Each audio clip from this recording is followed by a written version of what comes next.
चांदनी रात थी मगर आसमान पर घने बादल छाए हुए थे। यूं लग रहा था जैसे चांद भी इस वीरान गांव की हकीकत जानकर खुद को छुपा लेना चाहता हो।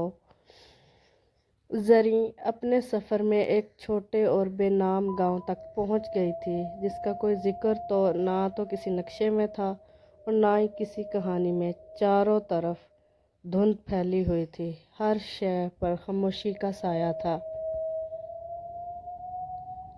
जरी एक मुहक्किक थी जो सदियों पुरानी दास्तानों और भोली बसरी जगहों की खोज में निकलती थी। वो सुन चुकी थी कि कहीं एक ऐसा गांव है सदियों से जिसके बासी सदियों से गायब हो चुके हैं, मगर फिर भी वहाँ ज़िंदगी की हल्की सी रमक बाकी है।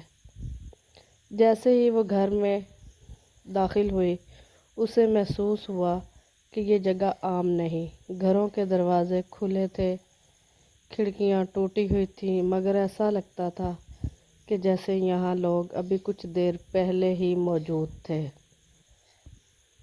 वो सड़क के दरमियान खड़ी थी जब अचानक ठंडी हवा का झोंका आया, साथ ही एक मध्यम सरगोशी उसके कानों से टकराई। वो मुड़ी मगर वहाँ कुछ नहीं था। क्या कोई है? जरी ने डरते डरते पुकारा, मगर जवाब में सिर्फ खामोशी थी। वो गांव के बीचों बीच एक पुराने शिकस्ता मकान की तरफ बढ़ी।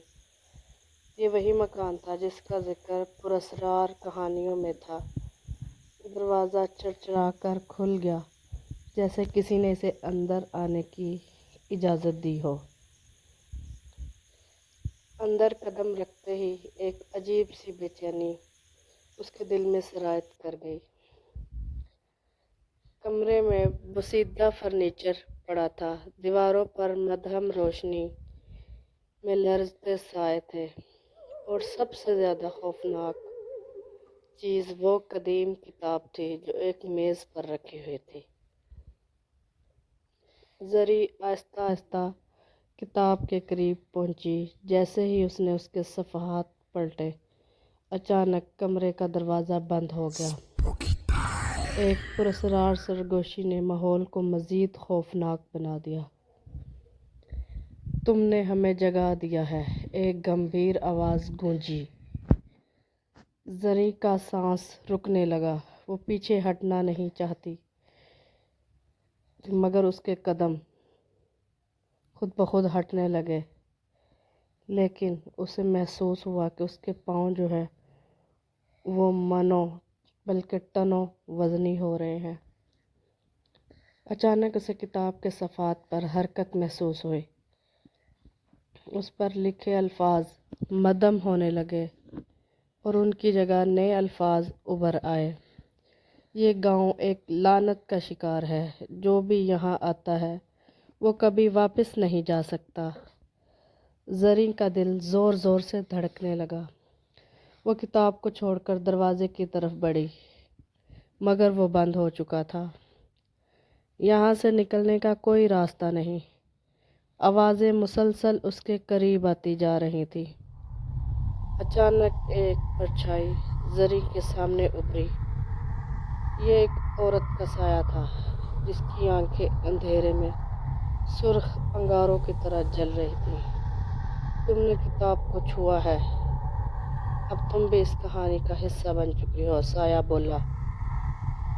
जरी ने खौफज़दा होकर आंखें बंद कर लीं और दिल ही दिल में आयतल कुर्सी का विर्द करने लगी।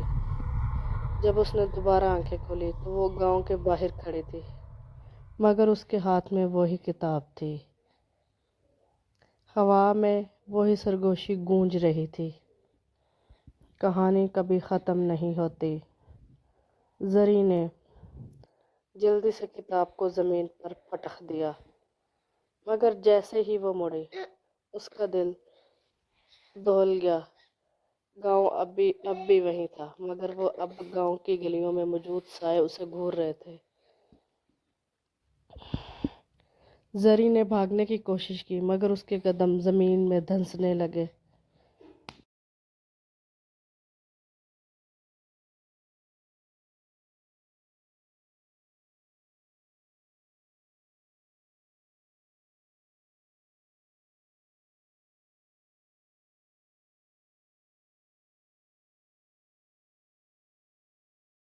یہ ممکن نہیں، میں تو باہر نکل آئی تھی۔ زری نے چیخنے کی کوشش کی مگر اس کی آواز نکل ہی نہیں رہی تھی۔ اچانک ہوا میں وہی سرگوشیاں بلند ہو گئیں جیسے بہت سی آوازیں بیک وقت بول رہی ہوں۔ کہانی کا حصہ ایک بار بنو تو پھر کبھی پیچھے نہیں لوٹ سکتے۔ زری کے ارد گرد دھند چھانے لگی۔ وہ اپنی آنکھوں کے سامنے دیکھنے کی کوشش کر رہی تھی مگر منظر دھندلا ہوتا جا رہا تھا، جیسے کسی نے اس کے کان کے قریب آ کر سرگوشی کی ہو۔ اب تم بھی خاموش گاؤں کی باسی ہو۔ زری کا وجود مدھم پڑنے لگا۔ اس کے ہاتھوں اس نے کتاب کو پھر سے تھام لیا۔ اب وہ صرف ایک کہانی نہیں پڑھ رہی تھی بلکہ وہ خود اس کہانی کا حصہ بن چکی تھی۔